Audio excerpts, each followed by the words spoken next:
Abandoned ship! We've been boarded!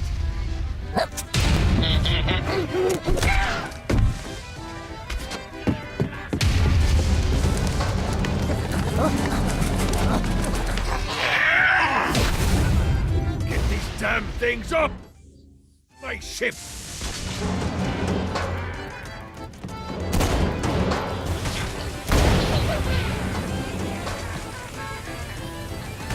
Get on!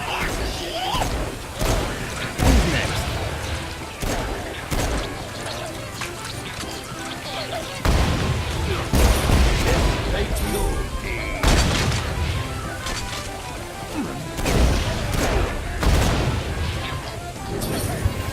I am the scourge of the seven seas!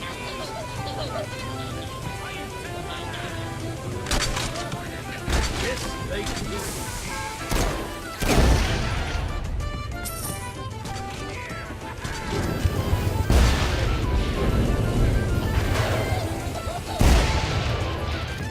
I got a bit of treasure in that chest over there.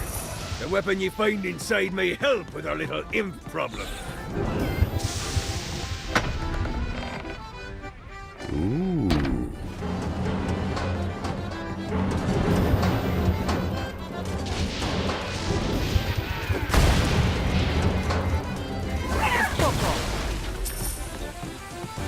Mighty little bastard.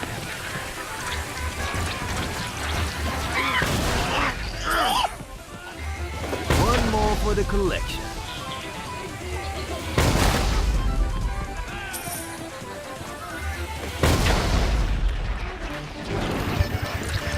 I summoned these imps to serve as my crew. I forgot what a handful they could be.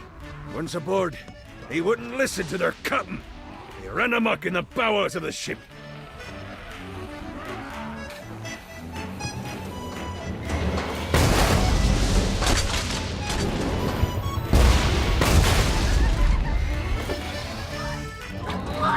Get off!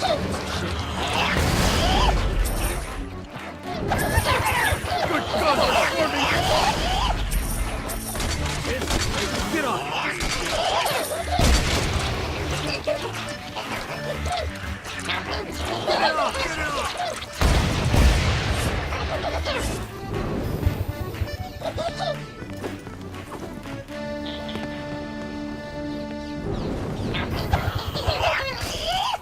No, not another one of these.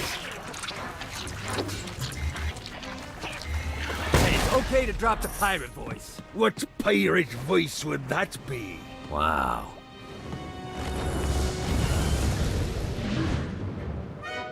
Zinyak's destruction of Earth had a profound impact on the afterlife. To heaven, it was a logistical nightmare. St. Peter's meticulous nature drove purgatory wait times to unbearable levels. Meanwhile, in hell, where souls in pain were used as currency, it created a new era of prosperity for the wickedly enterprising. This economic boon resulted in the coffers of hell to be overflowing, which in turn piqued the interest of the most notorious man that sailed the seven seas. Long had Blackbeard been a thorn in Satan's side, robbing tax collectors on a semi-regular basis. But the promise of an immeasurable fortune drove him to be even bolder. An arrangement was reached. Blackbeard would provide information on strategic targets in exchange for a share of the profit. Johnny, who was interested in murder, not money, happily agreed.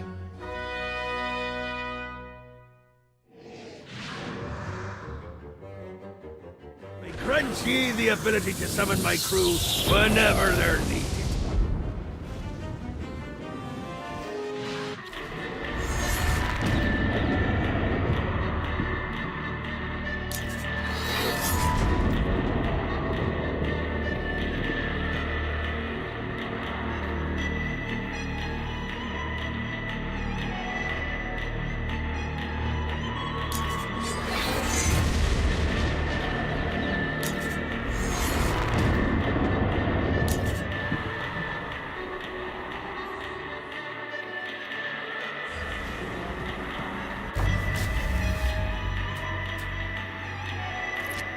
I raided a Centerpol office. have information on where the president is being kept. Evidently, they've been trapped in some sort of soul crystal inside Satan's palace. Breaking in is an impossibility. Your best bet to save them is to continue to try to draw Satan out of his palace.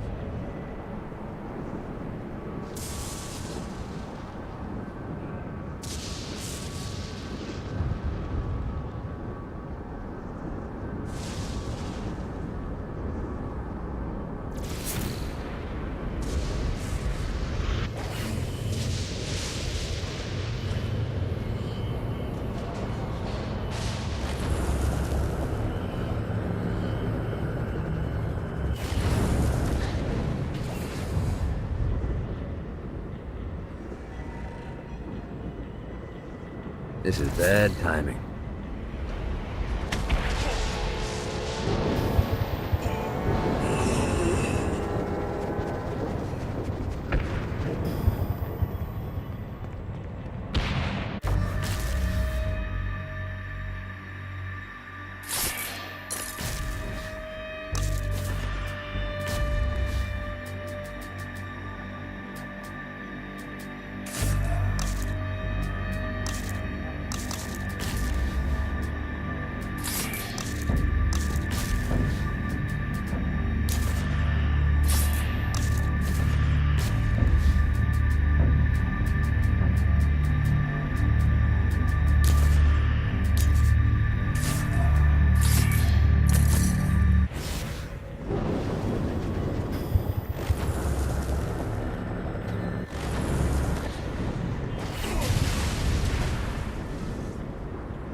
Thanks for sharing.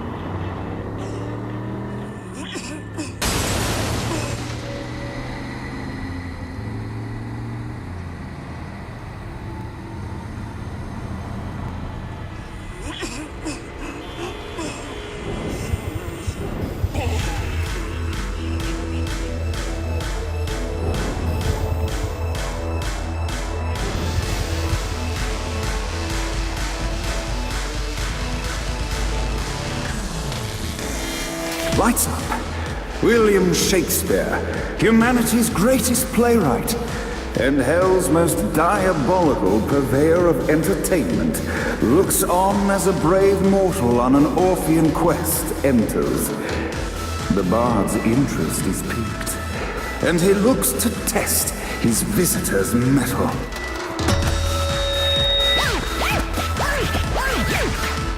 The masked tragedies were used to enemies cowering as they approached, but they realized that they faced a foe with courage and nobility, traits uncommon in the fires of perdition.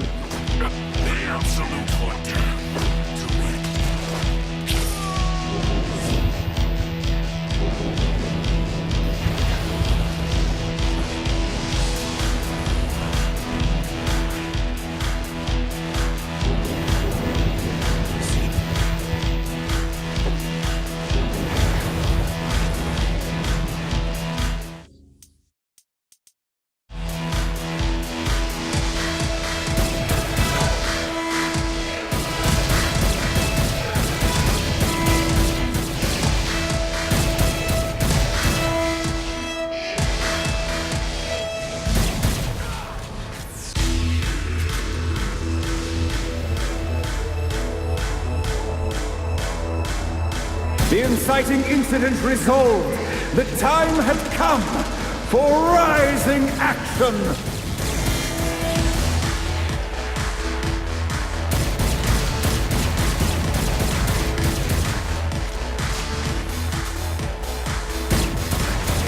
The battle raged on below, and as bullets and blood flew, the bard arched a curious eyebrow. Could this mortal be the exact thing that Shakespeare needed? This battle's far over. Arise! And now, Act 3!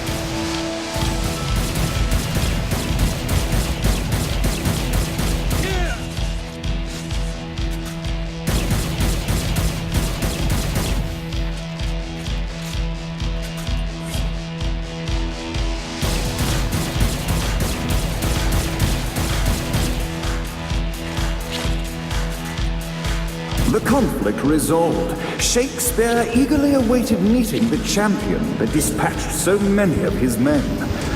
Undoubtedly, they were here for the bard's aid, and while happy endings were not a thing found in hell, Shakespeare always had a soft spot for comedies. In the land of the living, William Shakespeare is regarded as one of the most prolific playwrights of all time. However, to the denizens of hell, the bard is seen in a far different light. After selling his soul for fame and adoration, Shakespeare served in hell as Satan's spy master general. In doing his duty, Shakespeare would punish the souls he was investigating by forcing them to perform in grotesque passion plays for Satan's amusement. But in a Twelfth Night-esque twist, Shakespeare found himself living a double life. While he projected an image of cruelty, his heart was as soft as Jezebel's. In secret, he would tutor her on the classics and act out the works of his mortal days. When Satan found out, he cast Shakespeare out of the palace, believing that the poet would be tormented by the populace of hell, far out of Jezebel's sight. But Satan had not counted on the bard's cunning.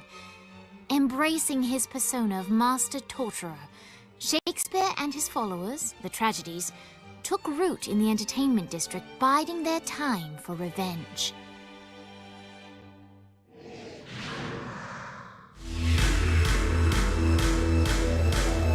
And so, Shakespeare called forth the Deus Ex Machina to bestow our protagonist with the arcane power of force-stopping.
Like Marlowe before him, Satan underestimated the bard.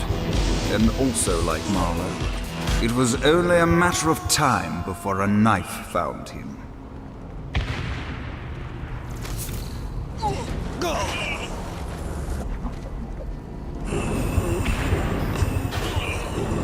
Off the bike.